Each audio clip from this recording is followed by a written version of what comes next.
Hello दोस्तों, नमस्कार। कैसे हैं आप सब? आई होप कि आप सब अच्छे होंगे और खूब बढ़िया से मन लगाकर पढ़ाई कर रहे होंगे। तो आज हम लोग पढ़ेंगे क्या, प्रयोगवाद से प्रश्न। यहाँ से जो भी प्रश्न बनता है बिल्कुल चैप्टर वाइज है। तो आज पूरा प्रयोगवाद इसी क्लास में ख़त्म करेंगे कि यहाँ से कैसे कैसे प्रश्न बनते हैं, क्या क्या पूछा जाता है, सब कुछ आज एक ही वीडियो में क्लियर करेंगे। तो चलिए आज के सेशन को स्टार्ट करते हैं। देखते हैं आज के सेशन का पहला प्रश्न। आज के सेशन का पहला प्रश्न है, हेडिंग डाल लीजिएगा। पहले वन लाइनर पॉइंट होगा, मतलब पॉइंट वाइज है ये, इसमें कोई प्रश्न उत्तर नहीं रहेगा। हेडिंग डालिएगा प्रयोगवाद और उसी में कंटिन्यू करके लिखिएगा पॉइंट करके। साम्यवाद व मार्क्सवाद दृष्टि से ओतप्रोत साहित्य धारा प्रगतिवाद के पश्चात हिंदी साहित्य में प्रयोगवाद का उदय हुआ है। किसमें हुआ है? तो हिंदी साहित्य में प्रयोगवाद का उदय हुआ है। ये हो गया पहला पॉइंट।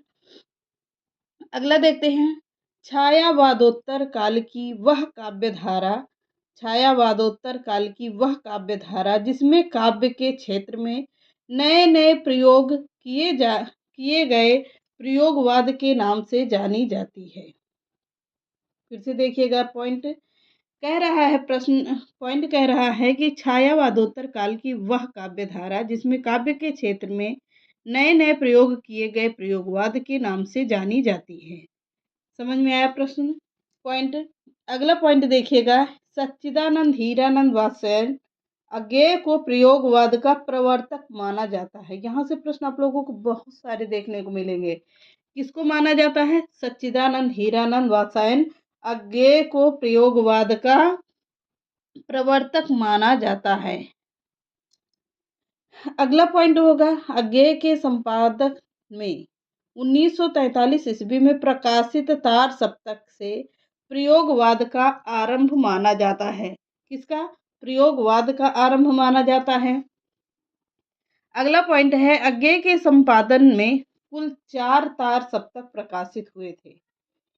कितने? कुल 4 तार सप्तक प्रकाशित हुए थे। किसके किसके संपादन में? अज्ञेय के संपादन में कुल 4 तार सप्तक प्रकाशित हुए थे, जिसमें अज्ञेय ने 7 कवियों की रचनाएं संकलित की है। कितने कवियों की? 7 कवियों की रचनाएं संकलित किया है। अगला पॉइंट होगा, तार सप्तक की मूल योजना प्रभाकर माचवे व नेमिचंद्र जैन की है। किसकी? तार सप्तक की मूल योजना प्रभाकर माचवे व नेमिचंद्र जैन की है। अगला पॉइंट देखिएगा, इन दोनों ने अपनी योजना को अज्ञेय के सामने रखा। किन्होंने? नेमिचंद्र ने और मूल प्रभाकर माचवे ने। इन दोनों ने मिलकर अज्ञेय के सामने अपनी अपनी रचना रखा। अगला पॉइंट होगा, उसी पॉइंट में है, इन दोनों ने अपनी अपनी योजना को अज्ञेय के सामने रखा, जिसे उन्होंने क्या किया? क्रियान्वित किया, यानी कि उसको प्रकाशित किया या उसकी क्रिया की समीक्षा की कि अच्छी है नहीं अच्छी है, कहाँ पर कौन सा मिस्टेक हुआ है, सब उसको क्रियान्वित किया। अगला पॉइंट होगा, हिंदी कविता में प्रयोगों के आरंभकर्ता निराला माने जाते हैं। कौन है? हिंदी कविता में प्रयोगों के आरंभकर्ता निराला जी माने जाते हैं। निराला की कविताओं को प्रयोगों का एल्बम कहा जाता है। अगला पॉइंट होगा, निराला की कविताओं को प्रयोगों का एल्बम कहा जाता है। अगला पॉइंट है, निराला ने छंद, प्रतीप, उपमान आदि सभी क्षेत्रों में प्रयोग किए हैं। किसने? निराला जी ने छंद, प्रतीक, उपमान आदि सभी क्षेत्रों के प्रयोग किए हैं। अगला पॉइंट होगा, निराला ने अपनी प्रथम कविता जूही की कली में कविता को छंदों के बंधन से मुक्त किया। किसने किया था? निराला जी ने किया था। क्या किया था? फिर से देखिएगा, निराला ने अपनी कविता, प्रथम कविता जूही की कली, निराला की कौन सी कविता है? यहीं से एक प्रश्न बन गया, जूही की कली कविता में छंदों के बंधन से मुक्त कर दिया था। किस कविता में किया गया है? तो जूही की कली में किया गया। किसने किया है? निराला जी ने किया है। अगला पॉइंट है, कुकुर मुत्ता कविता में इन्होंने कुकुर मुत्ता जैसे नए प्रतीप प्रयुक्त किए हैं। कुकुर मुत्ता कविता है जिसमें निराला जी ने कुकुर मुत्ता गुलाब जैसे नए प्रतीक प्रयुक्त किए हैं। अगला पॉइंट कह रहा है राहों के अन्वेषक तार सप्तक कवि संबोधन करते हैं। राहों के अन्वेषक तार सप्तक हैं। तार सप्तक में प्रयोग क्या होगा? संबोधन किया है। क्या किया है? आगे के प्रश्नों में पूरा A to Z रखा है। अगला पॉइंट है प्रयोगवाद का नामकरण करता आचार्य नंद दुलारे वाजपेयी को माना जाता है। प्रयोगवाद का नामकरण करता आचार्य नंद दुलारे वाजपेयी को माना जाता है, जिन्होंने प्रयोगवादी रचनाएं शीर्षक निबंध लिखा है। जिन्होंने प्रयोगवादी रचनाएं शीर्षक निबंध लिखा है।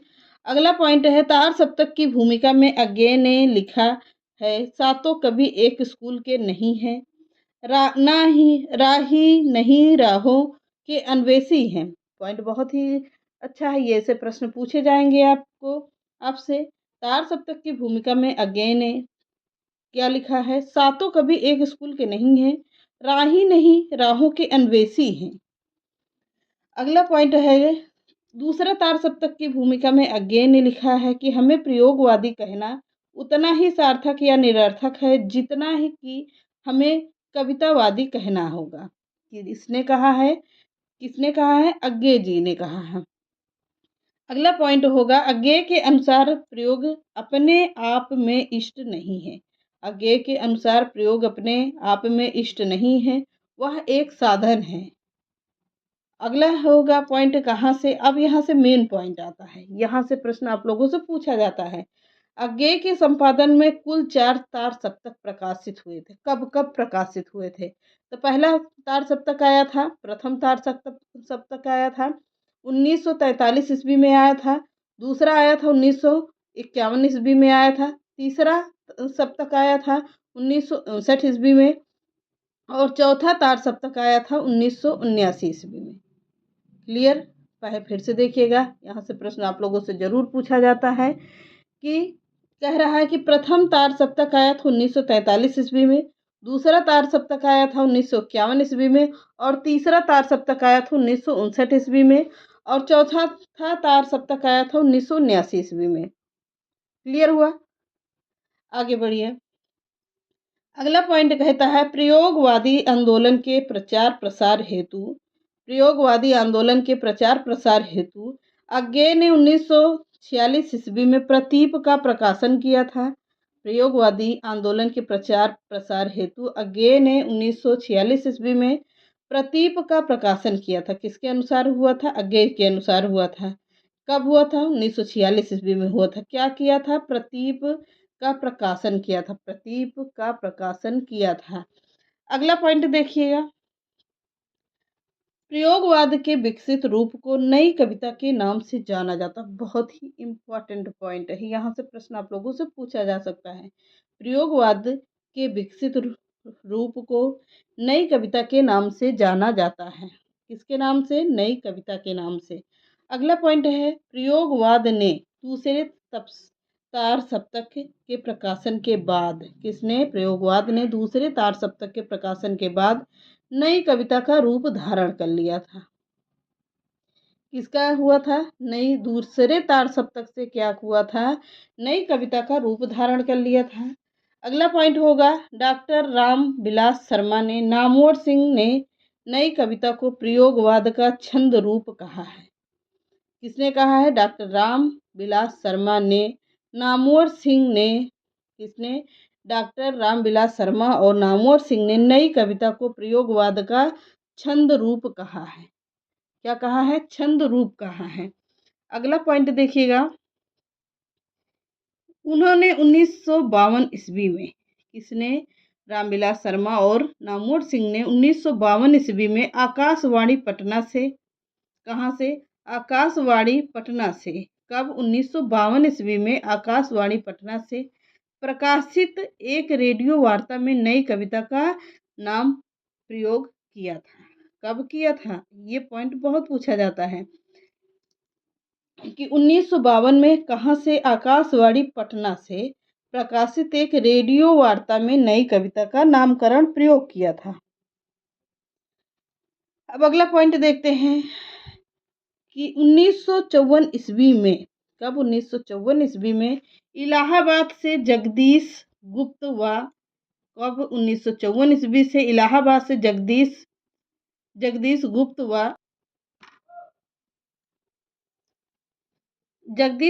व रामस्वरूप चतुर्वेदी ने के संपादक में नई कविता पत्रिका का प्रकाशन आरंभ हुआ था। कब हुआ था? तो 1954 ईस्वी में हुआ था। कहाँ से हुआ था? इलाहाबाद से हुआ था। अगला पॉइंट है, डॉक्टर बच्चन सिंह ने नई कविता को प्रगतिवादी व प्रयोगवाद, दो अतिवादी छोरों से को मिलाने वाली कविता कहा है। अगला पॉइंट है, नई कविता का आरंभ और नामकरण अंग्रेजी के न्यू पोइट्री काव्य आंदोलन की तर्ज पर हुआ है। फिर अगला पॉइंट देखिएगा, लघु मानव की प्रतिष्ठा नई कविता की महत्वपूर्ण विशेषताएं हैं। लघु मानव की प्रतिष्ठा नई कविता की महत्वपूर्ण विशेषताएं हैं। अगला पॉइंट है, लघु मानव से तात्पर्य साधनहीन उपेक्षित साधारण व्यक्ति से है। फिर से देखिएगा अगला पॉइंट, यहाँ से कैसे प्रश्न बनते हैं ये देखिएगा आप। नई कविता का रूप स्पष्ट करने के लिए निम्न आलोचनात्मक कृतियों का प्रकाशन हुआ था। किसने किया था? नई कविता के प्रतिमान लेखक डॉक्टर लक्ष्मीकांत वर्मा है। यहाँ से वेरी इंपॉर्टेंट पॉइंट है, वेरी वेरी करके लिखिएगा। कौन होंगे नई कविता के प्रतिमान लेखक? डॉक्टर लक्ष्मीकांत वर्मा होंगे। अगला पॉइंट है, कविता के नए प्रतिमान लेखक डॉक्टर नामवर सिंह होंगे, जो नए के अंतर्गत आते हैं। अगला पॉइंट है, नए कविता का आत्मसंघर्ष लेखक गजानन माधव मुक्तिबोध आते हैं। गजानन माधव मुक्तिबोध होंगे। नई कविता, अगला पॉइंट होगा, नई कविता सीमाएं और संभावनाएं गिरजा कुमार माथुर हैं। अगला पॉइंट है, नई कविता के बहाने लघु मानव पर विजय देव नारायण शाही होंगे। कौन? नई कविता के बहाने लघु मानव पर विजय देव नारायण शाही हैं। अगला पॉइंट देखते हैं, नया प्रतीक, नए पत्ते, का खा गा प्रतिमान आदि पत्र पत्रिकाओं ने नई कविता को प्रोत्साहन प्रदान किया था। अगला पॉइंट है, नई कविता के कवियों ने रस सिद्धांत को चुनौती देकर रस के स्थान पर द्वंद्व, तनाव एवं बेचैनी काव्य की आत्मा माना है। ये रहे आज के नई कविता से बनने वाले सभी प्रश्न, जो आप लोगों से बहुत पूछे जाते हैं। बिल्कुल एक वीडियो में मैंने पूरी कोशिश की है कि पूरा निचोड़ रख दें आप लोगों तक पहुंचाने की। तो जैसे प्रश्न बनता है सब कुछ मैंने क्लियर कर दिया है। तो चैनल पसंद आता तो लाइक और सब्सक्राइब कर दिया करिए, एक प्यारा सा कमेंट कर दिए करिए कि आज का सेशन कैसा रहा। तो चलिए मिलते हैं नेक्स्ट क्लास में। नमस्कार।